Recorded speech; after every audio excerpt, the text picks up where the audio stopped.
মায়েদের 4টি কাজ করলে আল্লাহ জান্নাতের 8খানা দরজা খুলে দিবে। 1 নম্বরে 5 ওয়াক্ত নামাজ, 2 নম্বরে রমজানের রোজা, 3 নম্বরে হলো সতীত্বের হেফাজত। তার মানে পর্দা পুশিদা করা, ইজ্জতকে সংরক্ষণ করা, অন্য ছেলেদের সাথে ইটিস ফিটিস না করা। আমার প্রাণপ্রিয় মায়েরা, পর্দা করে হুজুর দেখলে, পর্দা করে শ্বশুর দেখলে, ভাসুর দেখলে, কিন্তু চুরিওয়ালার সামনে পর্দা করবার মন কি গো চায়? বগুড়া গিয়া রিক্সাওয়ালারে কি সুন্দর করে ডাক মারে, ভাইয়া নিউ মার্কেট যাবেন?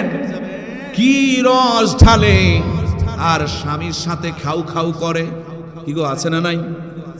এ সমস্ত মহিলা হলো জাহান্নামের খড়ি হবে, এরা জাহান্নামের নরকীট হবে। নবীজি বলে গিয়েছেন, যারা স্বামীকে সম্মান করে না, স্বামীর প্রতি যাদের দরদ থাকে না, স্বামীর সাথে নরম কোমল আওয়াজ করতে পারে না, এই মানুষগুলো কোনোদিন জান্নাত তো দূরের কথা, জান্নাতের গন্ধ পর্যন্ত পাবে না।